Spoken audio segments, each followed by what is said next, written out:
I was going to pick up more or less where we stopped the last taping, but just before we do, which would be right now,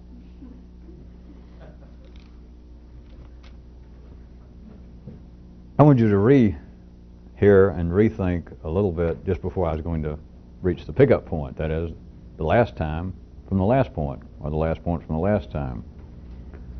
It had to do with the possibility of words not actually used for anything primarily other than to prepare man for what's upcoming. And I was using an example, a specific area wherein I was suggesting to you to consider those kinds of ideas, those words that seem to be of some historical significance, and that the words themselves, if you look back in a certain way, whether it was 3,000 years ago or 30 years ago, the words were not actually intended to convey specific information. At a small level, you could say they were. If you're looking at reality through this hole, yes. If you look bigger, you would see that that was almost of no consequence, was my suggestion. But to carry it a little bit further for a second, I wanted you to also, if you're going to think about it anymore, consider not only that these historical ideas were not to convey actual facts of some kind, such as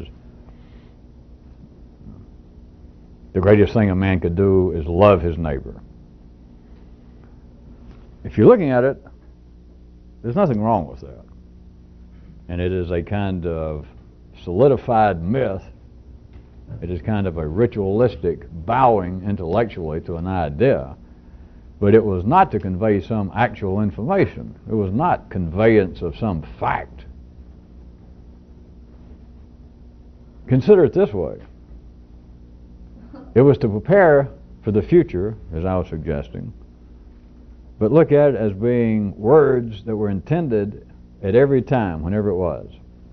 That the intent of the words was to ignite man's imagination.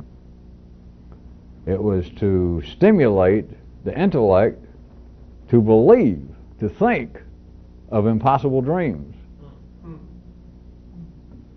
When I say stimulate the imagination specifically as to what might be upcomingly possible. That it was not to say, or the one I was using last week that's worldwide, that for a man to truly live in some sort of proper or heroic manner, he must die and be born again before he dies. And to, as I was trying to get you to see, is don't just stop and say, well, it's metaphorical. It's even more than that, and it's even less than that.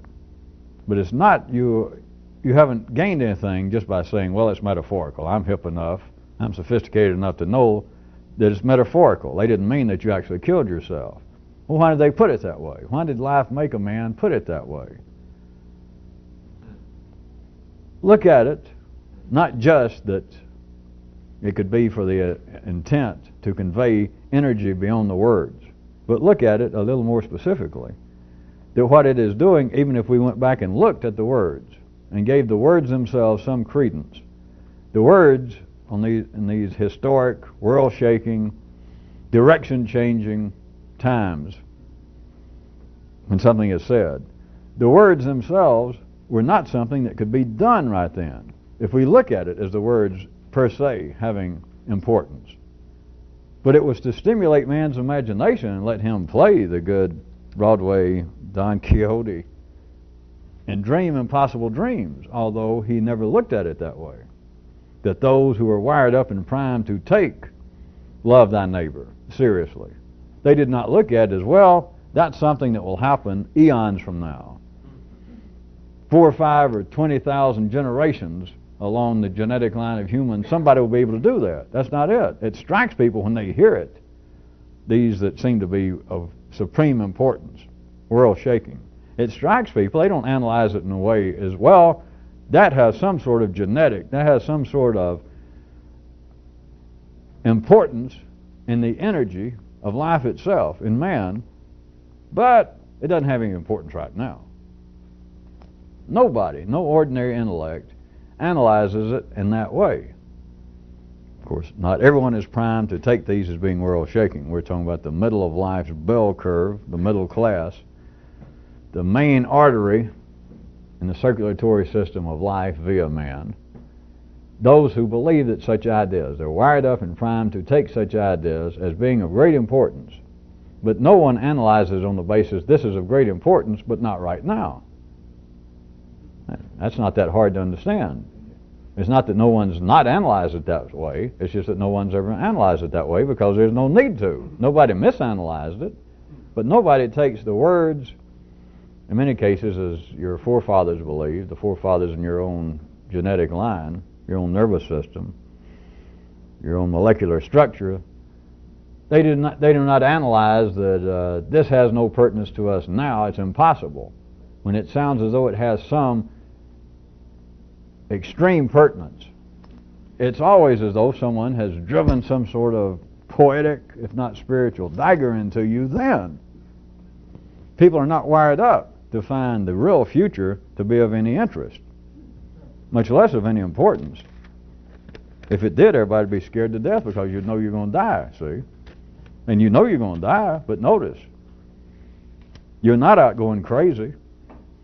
You're not staying drunk all the time, which if you had a kind of truly limbic, emotional understanding and acceptance of words that denote the future, that everybody knows, you have heard the words and no one sanely argues the fact that you're going to physically die.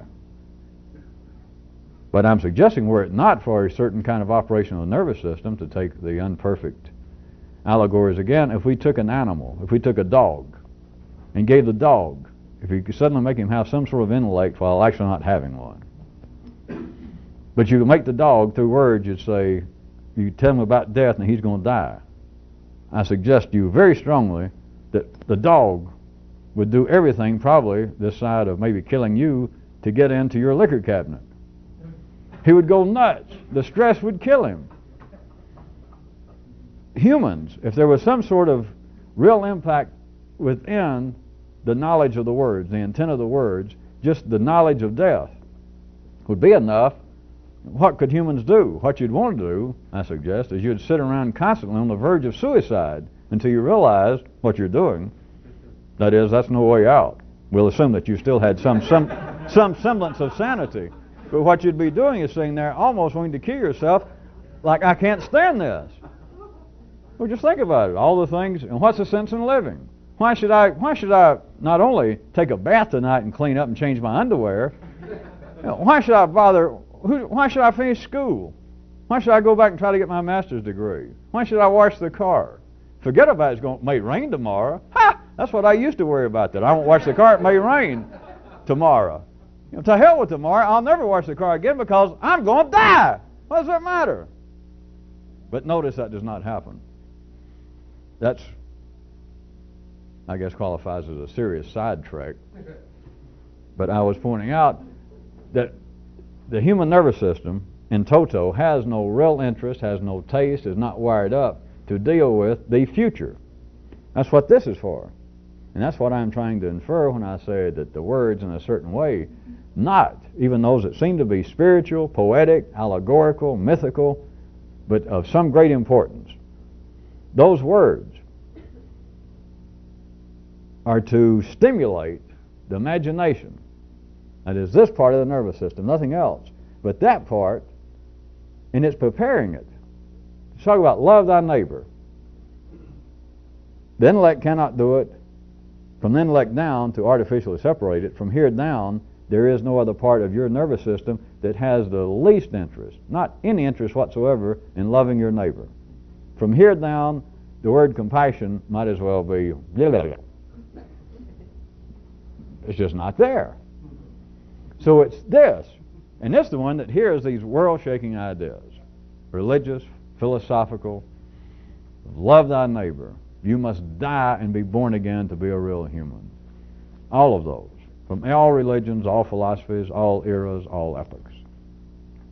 But this hears it, but does not take into account, it's not supposed to, that, hey, I cannot do that. That is not a reality. Because if the mind can hear it, if the intellect can hear something and it makes sense, it does not, as a rule, say I in an understated manner. As a rule, it does not analyze. If it hears it and it makes sense, it does not analyze on the basis of, well, that's impossible. Because if it makes sense, it's not impossible. If it makes sense, the intellect does not look around and say, well, when does it make sense? It makes sense now. I heard it. And it does not operate on the basis of looking at itself and say, well, you heard it, but can you behave it? That is, can you do it? That's a whole other matter. It's almost non-related under most circumstances. Wait, I heard it, and I agree with it. That is correct. That is of real importance. That is the kind of information I am glad I heard, because I, by God, can use that. That is real information. And it does not use it. Not in the sense of, as it would define it. And I'll just take whoever it was, just an ordinary intellectual person. For them to take one of these world-shaking ideas, and if I said, all right, can you do that exactly? And if I had an ordinary intellect down and nobody else was around and I could massage it, it would surely get a glimpse and go, no, not really. But then it's gone. Not because it's stupid, not because it's flawed, but as long as it can hear the energy, as long as it's affected by it in a certain way, there is no real connection between I hear it and understand it. I hear it and accept it. I hear it and it makes my intellect go, yes. There's no real connection between that and, well, can you do that? It's not that the connection is so nebulous and so vague that it can't see it. It just almost doesn't exist. We're talking about two different solar systems, two different universes. As long as it can hear it, that's it. That is, as long as it hears it, and it is already wired up to go, yes, yes. The other aspect of it is preparing man for something coming up. I'll make it real crude. And this is strictly an example. So don't get tied up with worrying about, am I supposedly predicting the future, this is going to happen tomorrow. Let's just take love thy neighbor as thyself. Nobody can do it, as a rule. From here down, if you take out this, nobody wants to. No one has any interest in it. But from here, the part that hears it, of course the part down here doesn't even hear it. All your so-called motor skills and clumsiness and all of your limbic do's and don'ts and wills and wants and I like and dislike, got no interest in it. No compassion, no charity. Just doesn't. Not good or bad, just does not. So this is the part that hears it. Cannot put it into operation and doesn't even notice it because that's not the purpose. But I was going to use the crude example. Let's say love thy neighbor as thyself. There's traces of that everywhere, so let's assume that that has some significance to life, the energy behind it, not just the words. So since no one can do it, but notice, man has had, let's say, 3,000 years worth of hearing this, and all of your ancestors not only hearing it, but going, yes, yes, yes, very important, very important. And nobody can do it because nobody's supposed to do it. But notice you've had 3,000 years, whatever's coming up, which I'm not going to try to give you some kind of specific prediction, but this has been a long, long preparation. You, and look how many generations just along your family line that you've had of hearing that. So just think, when something comes along that man begins to change in such a way that, let's say it's something resembling loving other people, real compassion, loving somebody else as yourself, whatever that may be. But now notice, it is not going to be a big shock. Now, there's no way you can tell what it is since you don't know what it is, but you can look at it from another direction and assume, well, it is going to be a big shock in one way, or else life would not have spent 3,000 years of men hearing, love thy neighbor as thyself. I'm going, yes, yes, yes, yes, yes, yes, yes. Just think it's been like 3,000 years of life taking little children, humanity, and trying to get around to telling you that you got to go to the dentist. But it spent 3,000 years doing things like, would you like to go for a ride? Would you like to get in the car and go somewhere? Would you like to go somewhere you've never been? Would you like to go meet some new friends? Would you like to go somewhere and meet some new friends and they'll probably give you some candy or chewing gum?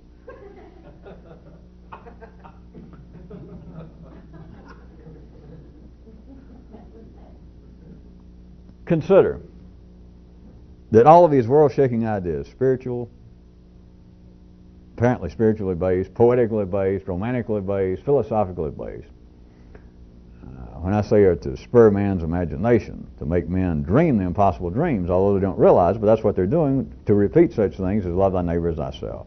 That's dreaming an impossible dream. They don't realize it's dreaming, they repeat it. Life makes them repeat it. The energy is being used. They say it to one another, they write it down, they paraphrase it, they agree to it. But in a sense, they are dreaming an impossible dream. And the real impossible dream, the real upcoming future is simply this, or one way to simply put it, is in man becoming more complex, man becoming more alive, man becoming more intelligent.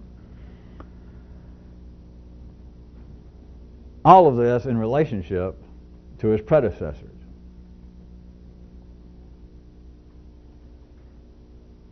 It is to exceed the ancestors and not to worship them. It is to be more complex than your predecessors, but notice the way people are normally wired up, living an episodic life, is improvement is not on that basis. That is not the dream of improvement. What's the dream of improvement? We don't have time for this to be a quiz. I'll go ahead and tell you. I bet we could wait, and I'm not sure any of you would get it within a reasonable length of time. I say you've got to be better. If you're going to do something exciting, you've got to do better. You've got to be more complex, more alive, more intelligent than your predecessors. And I said that's not the way people are normally wired up. How people are normally wired up? That they believe they got to be better, more complex, more alive than what? Not their predecessors. Then what? Than themselves. Which you can't be. I mean, it's beautiful. I know there are ordinary people out that believe they're involved right now in self-help, that they're improving themselves. Now, I understand that. It's a good hobby and it's necessary for life. But you cannot be better than yourself. Not from a more complex view. That's, by now, some of you, whether you put it in those words or not, surely have been able to look through a bigger hole and realize that there's a kind of, shall we say at least, mercury-based backing to some of these holes you look through. And there's no way you can be better than what you're looking at. That's it. When you're looking at these small holes. That is your normal position of where you're looking from. But if you talk to ordinary people, at any time throughout the history of man, and you said, do you believe it'd be better, or do you think part of the purpose in life is to improve yourself? Let's assume that the middle class of humanity throughout the ages would always go yes. Whether it be through psychological means, religious means, athletic means, whatever it is. We should improve ourselves. I should be better than I am. And if you said, well, that's not going to get you anywhere. You do understand you could not tell that to an ordinary person. You could not tell that to your ordinary nervous system. Because after that, where are you going to go? It's just insane. The nervous system would just rebel against it, your own intellect. That if you're going to improve yourself, it's not going to be on the basis that you're going to improve what you are. That is, that you're going to be better than you are.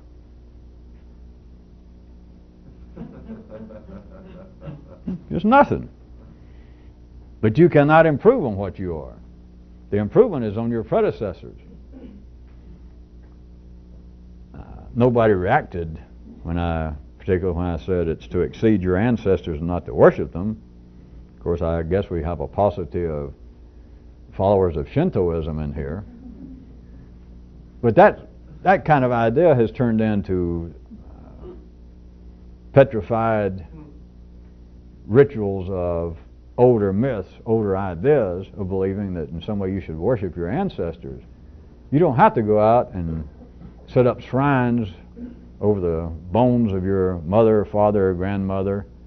You worship your ancestors while you're still trying to improve upon what you are. That you think that you are your dead ancestor, that in some way that you are now, that you can put yourself in some sort of position, if you're ordinary, and improve upon it. That I'll make myself a better person. And you can't. Not ordinarily. There is the dreamed of promise. That is what seems to be the purpose of the words, that I am making myself better, and you're not. Not from a more complex view. You're not making yourself any better. People that are out making themselves better right now are not making themselves any better. But they're dreaming the impossible dream, the words themselves and what they say to themselves. Because do note, those of you looking blank, no one works on themselves, no one improves on themselves without talking about it, first, during, and afterwards. Now that doesn't mean that people, that's not an attack, that doesn't mean that people are in some way real gabby. It's impossible to do otherwise.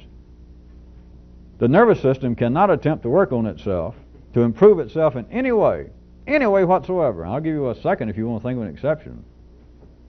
If any of you can, you ought to go ahead and leave. You ought to go off somewhere and work on yourself and improve yourself instead of wasting your time with this kind of stuff. The nervous system, nobody's intellect, that is, no human, can undertake at all any attempt to work on themselves, to make themselves better, without first being able to talk about it, at least to themselves.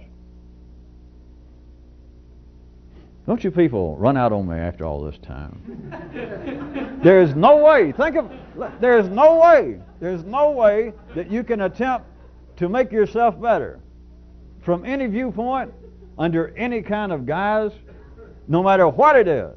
You can't believe, if you say, I'd be better if I had more education. I'd be a better person if I would quit drinking. I'd be a better person if I would lose weight.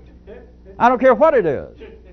You cannot undertake, if I was more religious, anything. If I was more caring. You cannot attempt to change until you first talk about it. You have got to talk about it to do it. That was where I was hoping some of you would get the nexus of me suggesting still that talk made primarily, all words primarily, to prepare people for the future. That is, I am going to work on myself. I'm going to make myself better. Well, you can't do it, but that doesn't matter.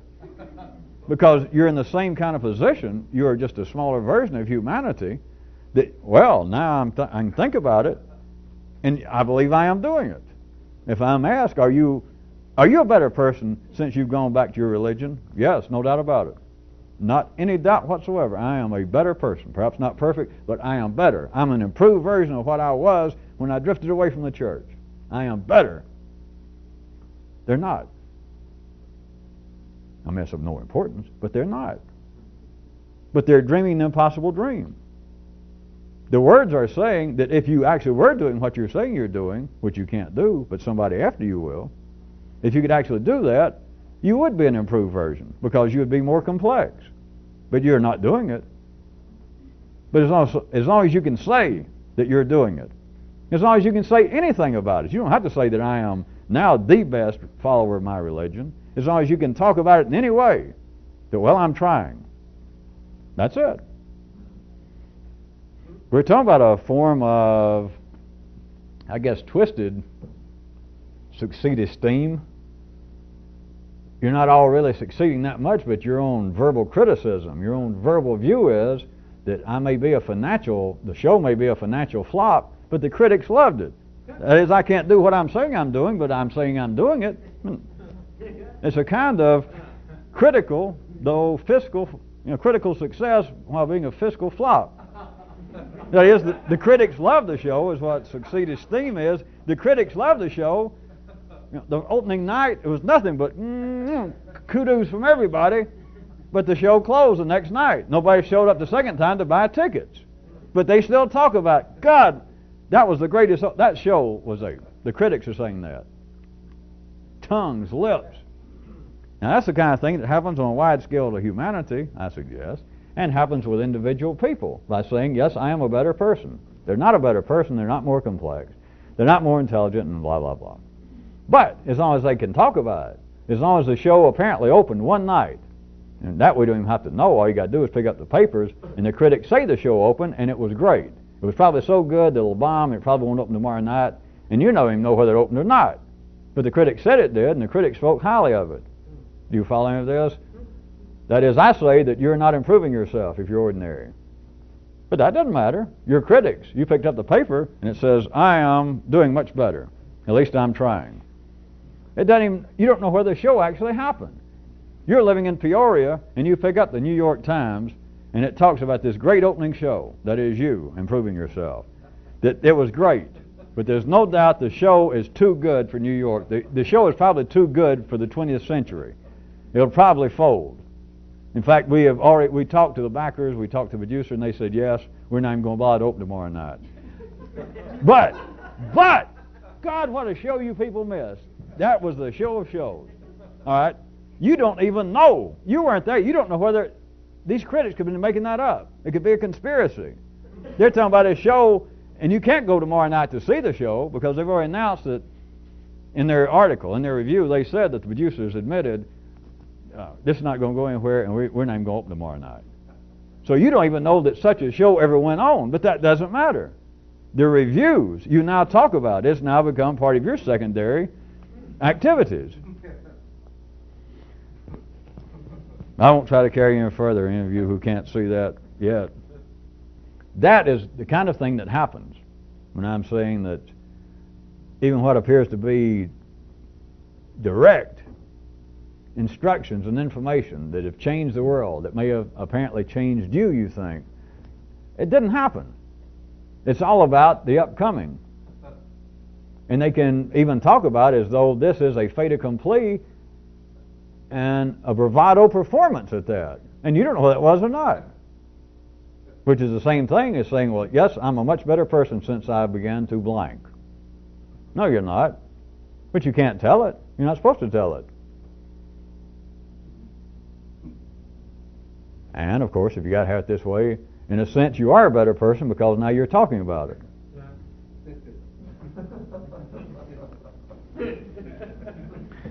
Well, now back to, I was going to pick up where we stopped last taping, but now I've spent half the tape on this, so good luck. So here was where tonight was going to begin. I'm too far behind. Just never mind. All right.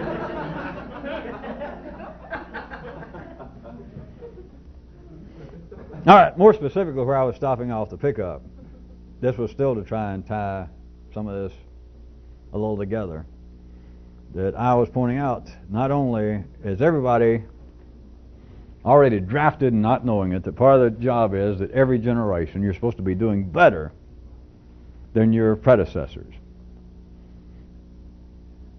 If you're doing this, it is your specific duty. It's not just to mechanically flow along because other people don't know where they are or not. They even think they're doing better than themselves.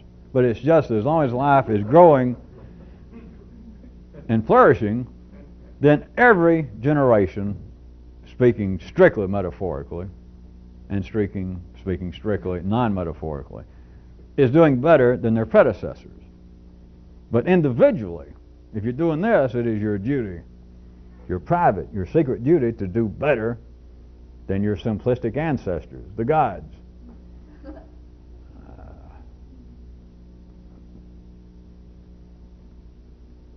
Since I spent half a tape off on a side trip, how about, does any of you consider all the way from classical mythology up until contemporary Freudian concepts of competition with one's father that they believe is part of the driving force, at least in men? And in fact, up until recent times, there's been, by everybody's agreement, men are the ones out there digging the ditches and fighting the wars and etc. But that kind of psychological idea that what drives men, why men are out doing business, and now there'd have to be a dissed out version of that. But why men are out doing this and that is they are unconsciously, subconsciously competing with their father. Does that sound... For those of you that thought, well, I'm not competing with my father, but why does everybody keep saying that? It is because as life expands in ways that cannot be three-dimensionally described, as it expands, I am telling you, it is a continuing, excelling, doing better than your predecessors. But at the ordinary level, people do not recognize it. As I tried to get you to see, they even think that their duty, if they have one, that their responsibility to use life other than just to drink as much beer as you can, that if it has some other purpose, it is to do better, to make yourself better, to do better than you.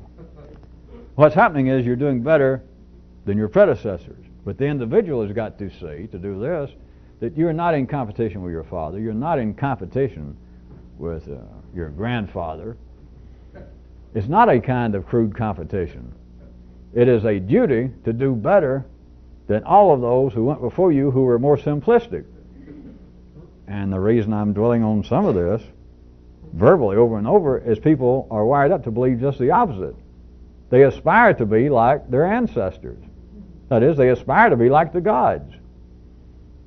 That humanity, if you want more scientifically, believes that if I were a complete, psychologically well, stable, solidified, fully realized person, I would be the Big Bang itself. That I would be able to go back, I would be able to go back. And what they're saying is, but everybody's wired to believe that perfection, more complex forms of life were in the past, the gods. As far as three-dimensional descriptions go, they got it backwards.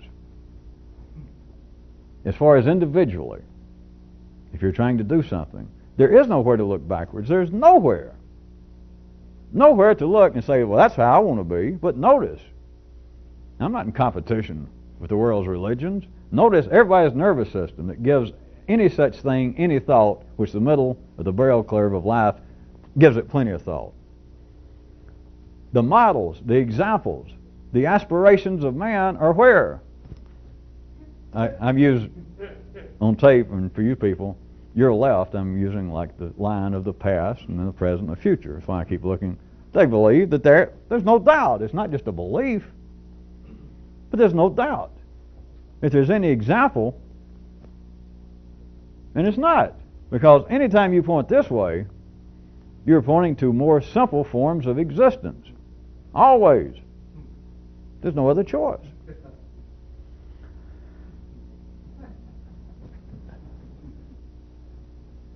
The individual duty of somebody doing this, you've got to realize in a certain way. It doesn't do any good just to repeat the words, but I was just trying to prepare you for the upcoming. Thank you, thank you. See, I can use my own material. I can use my own maps. You have got to see that it's your duty to do better. But you got to also understand, never mind of trying to do better vis-a-vis some hero or some example, whether it be externalized like in religions or whether it would be personalized in you, that you've got some dream of, yeah, I'd like to be just like Buddha or Swami so-and-so. That it can apparently, it's the same thing, but it can apparently be internalized and personalized that you have, that you think, well, this is my private picture of how I would like to be. I'd like to be just like somebody. It can be that, or else you may not apparently have any particular personalized hero. And so then it's from external paradigms, such as your religion, or some religion says, well, a man should generally operate and be like this. And so that's how you feel that if I'm going to do better, it's got to be along the lines of either that or what I've got in here. In other words, there's some way to judge how you're doing better. And if you're going to do this, in a revolutionary way, if you're going to do this in a way that is beyond universal and beyond local, then you've got to understand that there is no dealing with, I'm going to do better along these lines. I'm going to do better than that group. I'm going to do better than me. There is no way to judge how to do better. It's sufficient. If you thought that was vague enough. It's sufficient to just know that you did better. Now, believe it or not, that is about as complex, conclusive as I can put it. And of course it sounds almost kindergartenish. But you just know. If you can't just know that you've done better, you can't do better. If you have got to know that you've done better on some basis, like, well, once I could only live by 2 of the commandments. Let's assume you're Jewish or a Christian. And you say, now I can do better. I know I'm doing better because now I can live by 3 of the commandments. you can't do better. You're not doing better. Or if you've got this dream of, boy, I'd like to be like Buddha, and I've read everything ever said about Buddha or Muhammad, and now, in fact, I think since I put on weight and shaved my head, I think in a certain way I kind of look like Buddha, and sometimes I can say things that sound so enigmatic that people go, what? No. In other words, you can think that internally you are doing better vis-a-vis this personalized idea you have of a hero.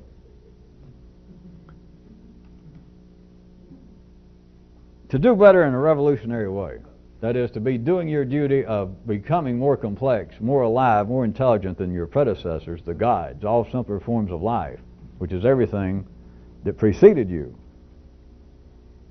To do better, the only way you can do it, the only way you can know it, is you just know it.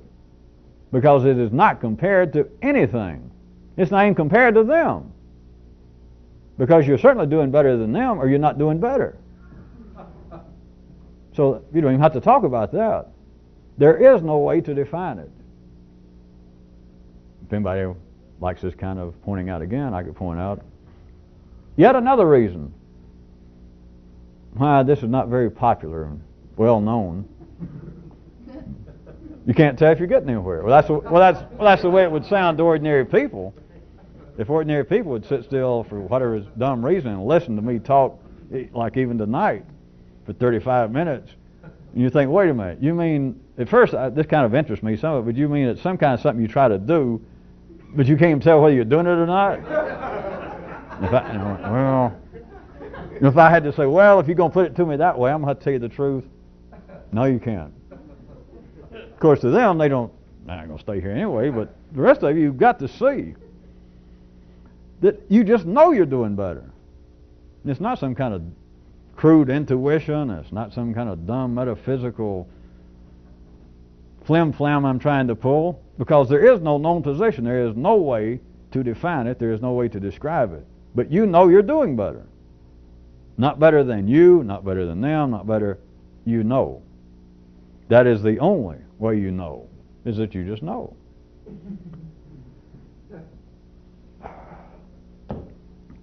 Once I gave a little method, if you recall, that I described such as this.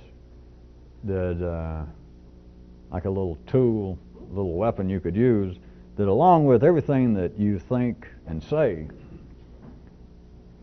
would be to simultaneously, from no known position, to ask yourself, right when you're thinking this, right when you're about to say this, while you're already in the midst of saying it, to simultaneously be asking yourself constantly, from no known position, how am I going to explain this?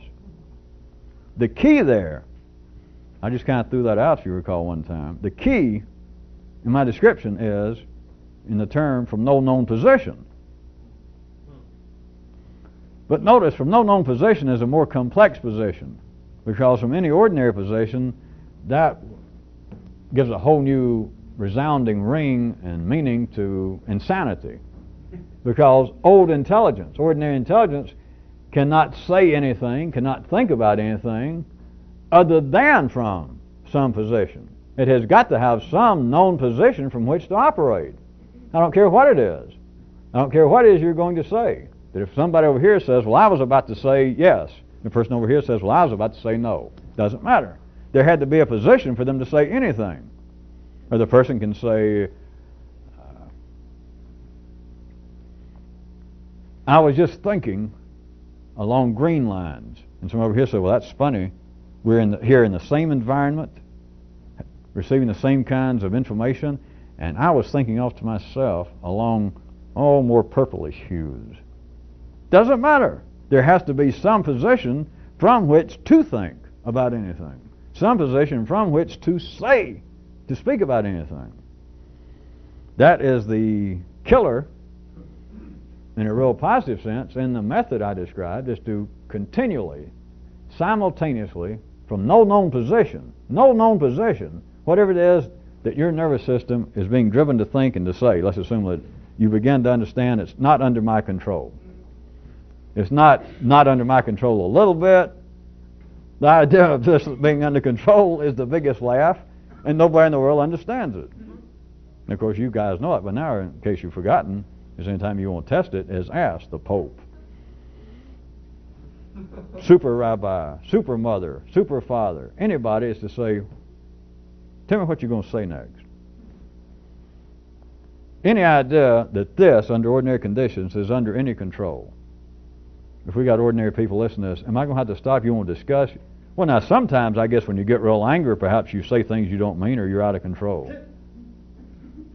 Or maybe if you were real tired, or maybe if you were under the influence of drugs. Maybe if you've been listening to country music real loud for 2 hours. I guess we could make that one of the dividing lines as to whether you actually belong in this or not. I don't know why anybody needs a guideline, but if for anybody that still thinks, well, it's a matter of degree, that sometimes I'm not totally under control, I'll admit it, and sometimes I am.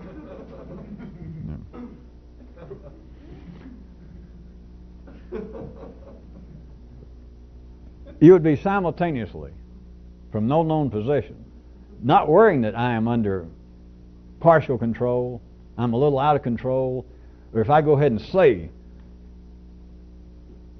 this very hostile comment that I'm about to make toward that person, how am I later going to explain it? From any known position, what you're saying is, how am I going to explain it? That is, on the basis that I now have already some position in which to look at that, that is, that later I'm going to have to defend this. In just a second, I'm going to wish I hadn't said it. I don't know why I can't stop. I hadn't finished the sentence. I could stop right now, but I'm aware of the fact that I'm not going to stop. I'm going ahead and say, you son of a mother. How am I going to explain it? When he draws back like he's going to let me, how am I going to? It's not that. See, all of that has a known position. All of that is some form of judgment that I'm going to be glad I said it. I'm going to be partially glad I said it. I may be glad I said it right now, but later somebody may come back to haunt me, especially if I try to run for elected office. That's not it. The key term is from no known position. No known position is a very complex position, though. Very complex. Because from there would be a way in which you could think that would be new.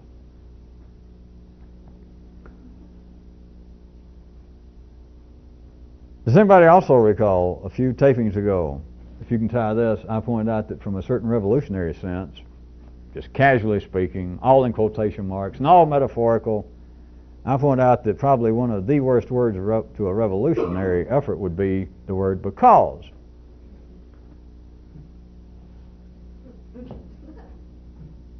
When it's used, not just psychologically, but the energy behind it, what we've got to talk about as though I'm talking psychological to get started. Because its use, perforce, establishes a solid, known position from which to say anything. I mean, in case, well, you already had a position, but in case I'm trying to, of course, draw out some things in a more obvious way that you wouldn't normally see, to say that you do anything because, the nature of the energy behind the word because. The word itself, not only, it's already established, but it establishes, it reinforces, it reestablishes a known position. Whether you're going to have to defend it later, whether you feel like, well, I may have to defend it as soon as the rest of this sentence escapes from my lips. But to say, well, I do so-and-so because. Well, I said that because. Now, I may have changed my mind. Maybe I shouldn't have said it. But I can tell you why I said it. I can tell you why I thought that. I saw later that perhaps I was wrong. But I thought that because. Or I said that because. I do not drink because my religion says not to. As long as you've got a because, you have reaffirmed. Or if you want to start out in a more arbitrary way, you have established, without any doubt, a known, describable position. Well, why do you say such as this? Well, I say this because my religion says that that's where you should be. Why do you do such as this? I do that because that's the way I was brought up. I do that. Why are you a Republican? Because my father was a Republican. As long as you've got a because, as long as you are still drifting along those kinds of lines in whence such energy flows, you are continually reestablishing, reaffirming a known position. Whatever it is, it doesn't matter. It is a known position. All known positions are more simplistic, whatever they are.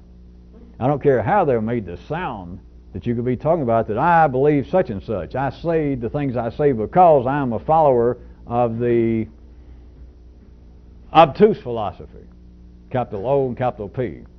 The obtuse school of obscure philosophy. And that's just the way we are. And so I say the things I do, and I know they're very complicated at times. I know that they can get very intricate, tricky to follow, very complex. But I only do that because I follow this school of philosophy. Not so. You may follow it and you may say what you said. But anything that has a because is from a known position, whatever it is, and all known positions are simplistic positions. They can't be otherwise. If they're known, they're simplistic. And that does not belie the fact, I understand completely, that everyone's nervous system is primed to look back 100 years ago, 2,000 years ago, and start looking at the beginnings of religions here and there, looking at the golden age of Greek philosophers. Whatever it is, you look back, the nervous system does, and said there was a more complex time. Those people knew more what they were doing, what they were talking about. Anything that's a known position is more simplistic. It was, and it still is.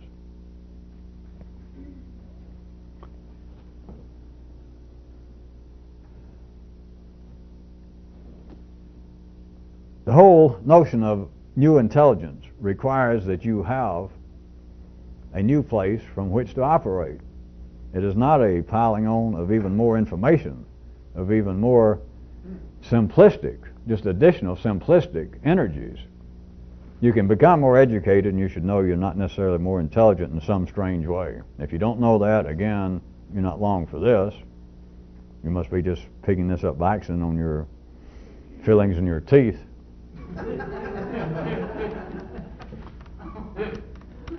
Real new intelligence requires that you have an unknown position. It is a new neural building site. It is a place from which you could think, and if you had to, speak. But it is from no known position. Because if it's from any known position, it is simplistic. It is not any change. It is not any improvement, whatever it is.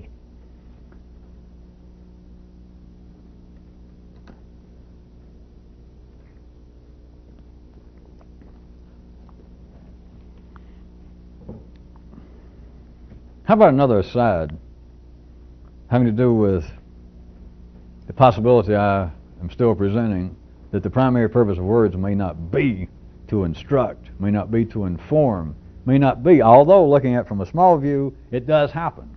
And information, instructions, directions are taking place that seem to be quite necessary, quite proper. But from a larger view, if you could look at it from a more complex view, and I'm suggesting to you that the primary purpose is not in the instruction, is not in the facts being conveyed. I was going to point out another one, since we're getting close to the end, make it really tricky, but maybe some of you will get something. You got to listen good for you people on tape, because this is not an attack on anybody, any institution.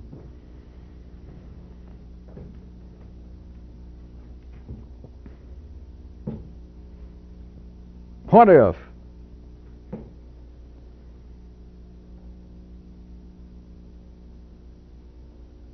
education doesn't actually make people know more? It just makes them talk like they do.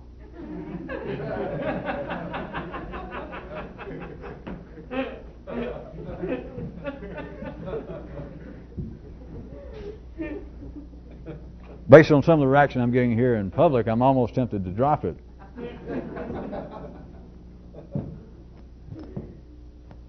But a man is brought out as an expert.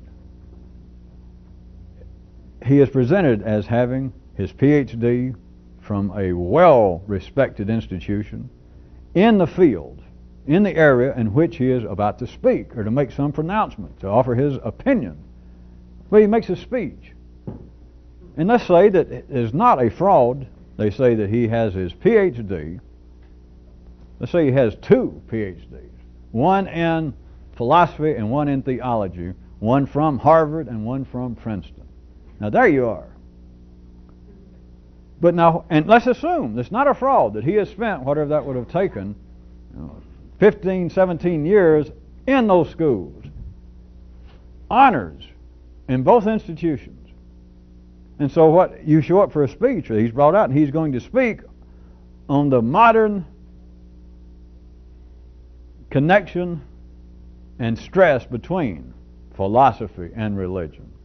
And you think, well, here is a guy, he's written books, but anyway, the man has been educated in those 2 fields. He is the living, walking personification, theoretically, of all that Harvard knows about theology and all that Princeton knows about philosophy. Hence the 2 doctorates that he has. But what if, follow this, he comes out, and let's say that you enjoy the speech. You enjoy his talk. It's all a secondary, it's all perfectly legitimate hobbies. But what if the whole thing of education was not what he, quote, learned, that the whole point is he talks like, as far as you can tell, assuming you're interested, he talks like he knows it. Looked at another way now, if you were real cynical, which you shouldn't be, but if you take this as a starting point, right, if you were ordinary and real cynical, then I could say, well, what's the whole purpose in bringing in an expert? What's the purpose? The television. Something happens with the stock market, and they bring in right quick, they say, well, we have with us here in the studio Dr. So-and-so, the head of the economics department of Columbia. And they ask him, he gives a little quick opinion about something. What if the whole purpose of the education and them giving his credentials is not that he knows something, that he's been educated, but now he's been through it too, and he talks like he does? What if that's it? We're going to stop.